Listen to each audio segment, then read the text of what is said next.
Hi అండి. అందరూ ఎలా ఉన్నారు? నేను చాలా బాగున్నాను. మీరు కూడా బాగుండాలని మనస్ఫూర్తిగా కోరుకుంటున్నాను. ఇక మొదట్లో కొంచెం అర్థం కాకపోయినప్పటికీ కూడా ఈ స్టోరీ చాలా బాగుంటుంది. ఎండింగ్ వరకు చూస్తే తప్ప అర్థం కాదు. బట్ మంచి స్టోరీ. 'గెలుపు' అనే స్టోరీ భవానీ ఫణి గారు రాశారు. మనస్ఫూర్తిగా వారికి కృతజ్ఞతలు. విక్రాంత్‌కి మెలకువ వచ్చింది. తాను చనిపోయాడని అతనికి తెలుసు. ఇది స్వర్గమా లేక మధ్యలో ఏదైనా మజిలీనా అనుకుంటూ చుట్టూ చూశాడు. ఇది ఒక గది. విక్రాంత్ ఆ గదిలోని ఒక కిటికీ దగ్గర కూర్చుని ఉన్నాడు. ఏదో ఆఫీస్ రూమ్లా ఉందా గది.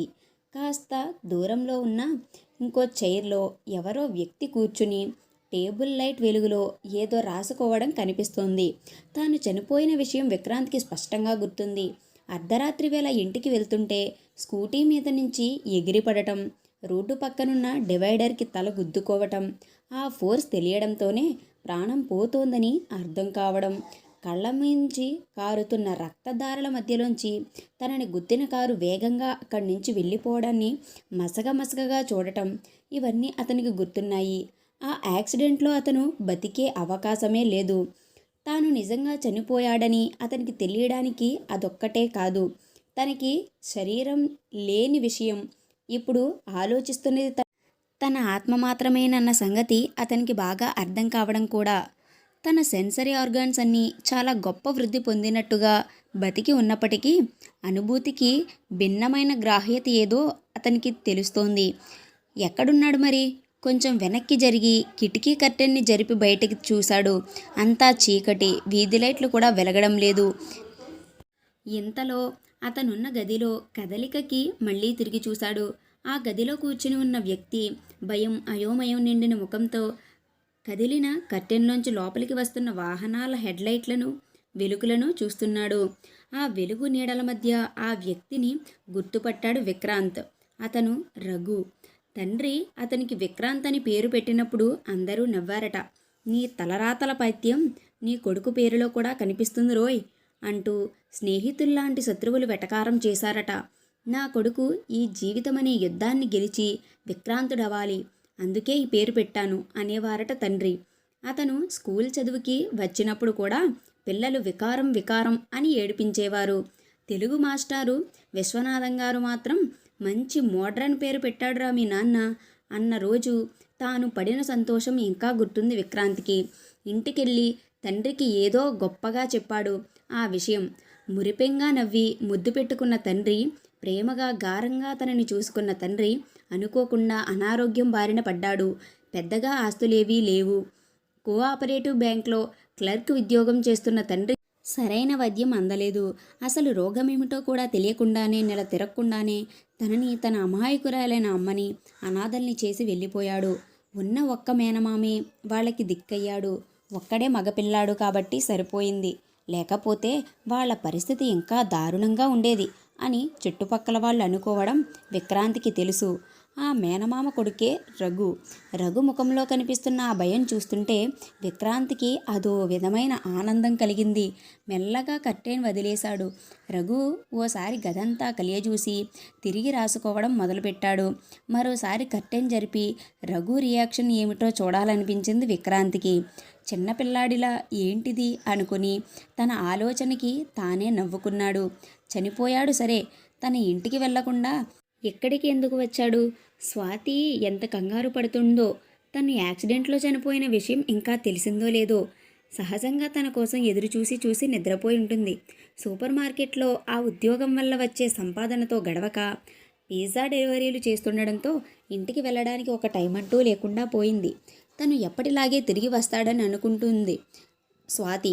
ఎదురుగా టేబుల్ మీద ఒక సెల్ మోగడంతో విక్రాంత్ అటువైపు చూశాడు. రఘు ఫోన్ లిఫ్ట్ చేస్తూనే ఏం విన్నాడో గాని ఒక్కసారిగా కుర్చీలోంచి లేచి నిలబడ్డాడు. ఎప్పుడు? ఎక్కడ? వస్తున్నా అంటూ రూమ్లోంచి బయటికి పరుగు తీశాడు. తిరిగి చూసేసరికి హాస్పిటల్లో ఉన్నాడు విక్రాంత్. ఎదురుగా బెడ్ మీద 17-18 ఏళ్ల అబ్బాయి వెంటిలేటర్ మీద కనిపించాడు. దగ్గరికి వెళ్ళాడు విక్రాంత్. ముఖానికి కూడా బాగా గాయాలయ్యాయి. బతకడం కష్టంలాగే అనిపిస్తోంది. తర్వాత నిమిషంలో పోలీస్ యూనిఫామ్లో ఉన్న 2 వ్యక్తులు రఘుతో మాట్లాడుతుండడం కనిపించింది విక్రాంత్కి. ఈసారి హాస్పిటల్లోంచి విజిటింగ్ రూమ్లో ఉన్నాడు విక్రాంత్.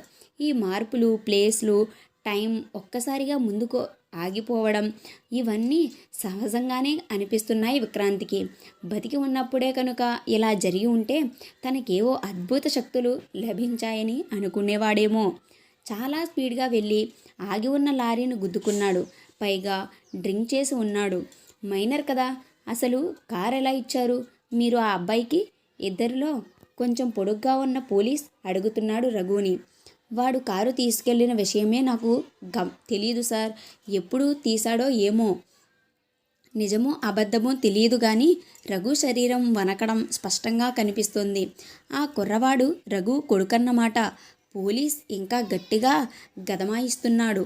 కొంచెం పక్కకి తిరిగి చూస్తే కాస్త అవతల చైర్లో కూర్చుని కనిపించింది రేఖ. ఎటో చూస్తుంది. ఆమె శరీరంలో అసలు చలనం ఉందా అనిపిస్తోంది. కళ్ళు ఎర్రబడి వాచిపోయి ఉన్నాయి.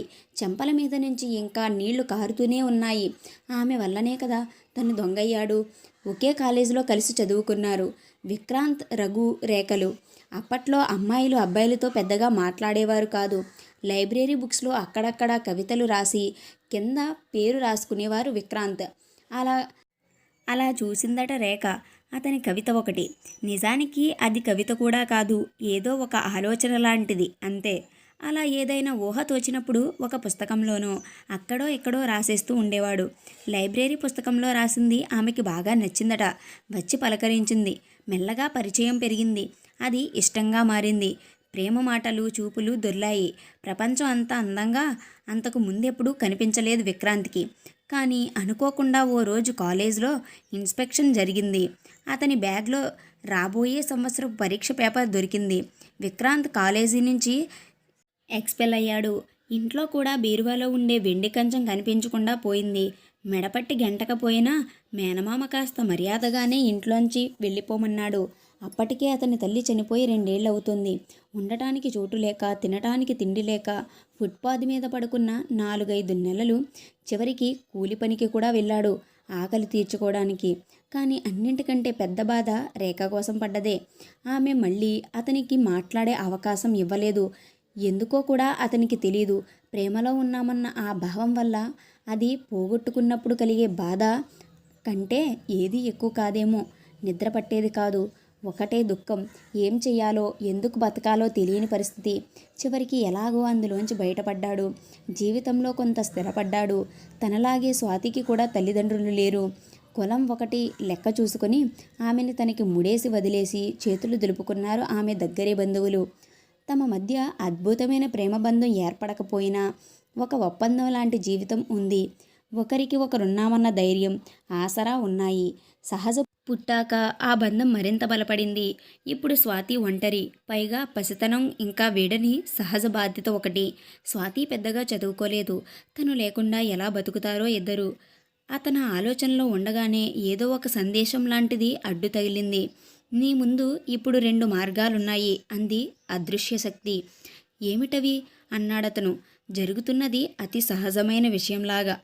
ఆ కుర్రాడిని బతికించే చాయిస్ నువ్వు తీసుకుంటే 10 ఏళ్ల పాటు ఒక చీకటి ప్రదేశంలో ఆకలి దప్పికలతో ఒంటరితనంలో బాధపడుతూ బ్రతకాల్సి ఉంటుంది అంది ఆ శక్తి.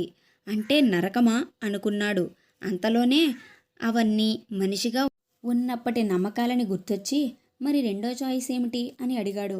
కుర్రవాడి చావుకి అతన్ని వదిలేసి నీ దారి నువ్వు చూసుకుంటే ఆకలి దప్పికలు లేని వెలుగులోకంలో ఎప్పటికీ ఉండిపోయే అవకాశం. స్వర్గమన్నమాట ఈసారి కావాలనే అనుకున్నాడు. ఎందుకలా? మంచి పని చేస్తే శిక్ష. ఇదేం న్యాయం అన్నాడు. కుర్రవాడికి ఆయుష్ లేదు. నీ కరుణతో అతన్ని బతికించి ఆ శిక్ష నువ్వు తీసుకోగలవా అంది ఆ అదృశ్య శక్తి. నిర్ణయం పూర్తిగా నీ ఇష్టం అంటూ మౌనం వహించింది. కళ్ళ ఎదురుగా మళ్ళీ రేఖ కనిపించింది. అప్పట్లో ఆమె తనని ఎందుకు దూరం పెట్టిందో తెలీదు. నిన్న చనిపోయే వరకు కూడా ఆ ప్రశ్నకి సమాధానం దొరక్క చాలా బాధపడేవాడు. ఇప్పుడు ఎంతో సహజంగానే అప్పట్లో అన్నీ చూసినట్టుగానే తెలుస్తోంది. రఘు కూడా ఆమెను ఇష్టపడ్డాడు. విక్రాంత్కి ఆమె దగ్గర కావడం సహించలేకపోయాడు. ఈ క్వశ్చన్ పేపర్ విక్రాంత్ బ్యాగ్లో రావడానికి, ఇంట్లో వెండి కంచం పోవడానికి కూడా రఘునే కారణం. కవిత్వం కూడా రఘు రాసిందే విక్రాంత్ దొంగిలించినట్టుగా ఆమెని నమ్మించాడు. విక్రాంత్ని చూసి అంతో ఇంతో రాయాలని రఘు కూడా ప్రయత్నించేవాడు అప్పట్లో. విక్రాంత్ని రోడ్డు మీద పడేశాక, జీవితంలో స్థిరపడ్డాక విక్రాంత్ పాత కవితల పుస్తకాన్ని అచ్చు వేయించుకొని సోకాల్డ్ సాహితీ ప్రపంచానికి దగ్గరయ్యాడు. ఒక కవిగా, రచయితగా పేరు తెచ్చుకున్నాడు. ఇప్పుడు అతని కొడుకుని బ్రతికిస్తే తనకి 10 ఏళ్ల నరకం, తనకి ఎంతో ద్రోహం చేసిన వాడికి మంచి చేసే అవకాశం, తన గొప్పతనానికి పరీక్ష. ఇప్పుడు తనకి జరిగిన అన్యాయానికి బదులు తీర్చుకుంటే మాత్రం తను కోల్పోయిన జీవితం వెనక్కి వస్తుందా? తను పడ్డ బాధ, కష్టాలు మాయమైపోతాయా? చీకటి, ఆకిల దెప్పికలు తనకేమీ కొత్తేమీ కాదు. ఇంకో 10 ఏళ్లు భరిస్తే ఒక చిన్న కుర్రవాడు బతుకుతాడు, నిండు జీవితాన్ని అనుభవిస్తాడు. ఇద్దరు మనుషులకి కడుపుకోత తప్పుతుంది. అది రఘు కన్నప్రేమ అయితేనేం? కత్తికి కత్తి, కన్నుకి కన్ను ఎలా సమాధానం అవుతాయి? తిరిగి పొడిస్తే పడిన పోటు మానిపోదు. అవతలి కన్ను కూడా పోగొడితే పోయిన చూపు తిరిగి రాదు. నిర్ణయం తీసుకోవడానికి విక్రాంత్కి ఎక్కువ సమయం పట్టలేదు. లేకపోతే పట్టిందా ఏమో, ఆ లెక్క ఇప్పుడు పెద్దగా తెలియడం లేదు. సరే, నరకమే అన్నాడు అదృశ్య శక్తితో. అప్పుడు ఆ శక్తి ఇంకో విషయం కూడా చెప్పింది. ఈసారి ఆ కాస్త కూడా ఆలోచించకుండానే అయినా పర్వాలేదు అన్నాడు. అప్పుడే అతనికి ఒక విజన్ వచ్చింది. కలలాగా భవిష్యత్తు కనిపించింది. తన కొడుకు బతకడానికి కారణం విక్రాంత్ అని రఘుకి తెలియడం, విక్రాంత్ కుటుంబాన్ని ఆదుకుంటానని అతను మాట ఇవ్వడం, అంతేకాక సహజ తన ఇంట్లోనే తన బిడ్డలా పెరుగుతుందని చెబుతూ రఘు విక్రాంత్ కూతుర్ని కన్నీళ్లతో దగ్గరికి తీసుకోవడం. ఆపండి అన్నాడు విక్రాంత్ వెంటనే. ఇంకా తనకి మానవ సహజమైన రియాక్షన్స్ వదిలినట్టు లేవు అనుకున్నాడు. ఈ చాయిస్ తీసుకోవడానికి నాకు ఒక కండిషన్ ఉంది అన్నాడు విక్రాంత్. ఏమిటో చెప్పండి అంది అదృశ్య శక్తి. నా కారణంగా రఘు కొడుకు బతుకుతాడన్న విషయం రఘు కుటుంబానికి తెలియకూడదు అన్నాడు. నీ కుటుంబం ఏమవుతుంది? అతను ఆదుకుంటాడు కదా అంది అదృశ్య శక్తి. వద్దు అన్నాడు విక్రాంత్. సరే అంది అదృశ్య శక్తి. తండ్రి పోయాక తల్లి చెయ్యి పట్టుకొని మేనమామ ఇంటికి వెళ్ళినప్పటి నుంచి అక్కడ ఎదుర్కొన్న అవమానాలన్నీ గుర్తొచ్చాయి అతనికి. పరాయి ఇంట్లో ఉంటూ తింటూ ఎంత చాకిరీ చేసినా పెద్దగా మాటల రూపంలో వినకపోయినా అవతల నుంచి ఎదురొచ్చిన నిర్లక్ష్యం, చులకన భావం, విసుగులు, అసహనాలు, లోకువర్తనాలు అన్నీ అతన్ని ఒక పెట్టున చుట్టుముట్టాయి. ఆ బెంగతోనే కదా అతని తల్లి బతికున్నప్పుడు కూడా చనిపోయినట్టే ఉండేది. అటువంటి స్థితి మళ్ళీ స్వాతికి, సహజకి రాకూడదని. మరి వాళ్ళు ఎలా బతుకుతారు ఏమో, అది అతనికి తెలియదు. ఇంతలో ఎవరో చిటికె వేసినట్టుగా చాలా వేగంగా కొన్ని సంఘటనలు జరిగిపోయాయి. అతను చూస్తూ నిలబడ్డాడు.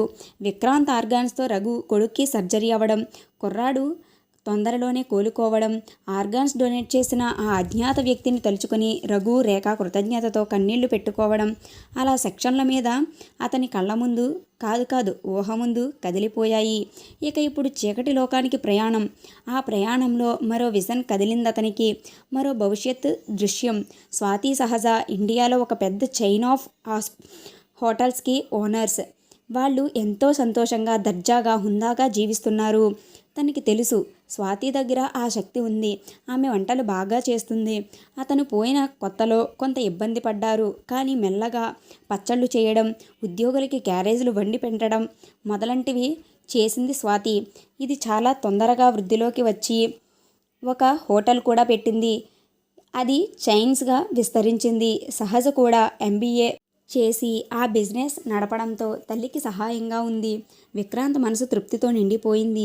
ఈ బెంగ కూడా ఇక తనకి అవసరం లేదు. రఘు కుటుంబానికి చెందిన భవిష్యత్తు కూడా చూస్తావా అంది అదృశ్య శక్తి. వద్దు అన్నాడు విక్రాంత్. అది తనకి సంబంధం లేని విషయం. తన ప్రయాణం ముగుస్తోందని విక్రాంత్కి అర్థమైంది. అతను మెల్లగా ఏమీ తెలియని స్థితిలోకి జారిపోతున్నాడు. ఆ చివరి నిమిషంలో అతనికి ఓ విషయం అర్థమైంది. బహుశా ఆ చీకటి లోకం గురించి అదృశ్య శక్తి చెప్పిందంతా ఒక పరీక్ష. తాను ఆ నరకానికి వెళ్ళబోవడం లేదు, అలాగని స్వర్గంలోనూ అడుగు పెట్టడం లేదు. నిజానికి ఆ రెండు ఉన్నాయో లేదో కూడా తెలీదు. తాను పూర్తిగా ఒక తెలియని తనంలోకి వెళ్ళిపోతున్నాడు. ఏమీ తెలియకపోవడం. ఒక తన కథని తానే రాసుకొని పూర్తి చేసుకుంటున్నాడు. జీవితంలో ఓడిపోయి మరణంలో గెలుస్తున్నాడు. తన తండ్రి పెట్టిన పేరుని సార్థకం చేసుకుంటున్నాడు. ఆ ఆఖరి క్షణంలో అదృశ్య శక్తి చెప్పిన ఇంకో విషయం గుర్తొచ్చింది అతనికి. తాగిన మత్తులో యాక్సిడెంట్ చేసి అతని చావుకి కారణమైంది రఘు కొడుకే. ఆ కంగారులో కాస్త దూరం వెళ్ళాక ఆగి ఉన్న లారీని గుద్దుకున్నాడు. ప్రయాణంతో పాటు అతని ఆలోచన కూడా అక్కడితో అలా అంతమైపోయింది. ఇప్పుడు అతను పూర్తిగా విక్రాంతుడయ్యాడు.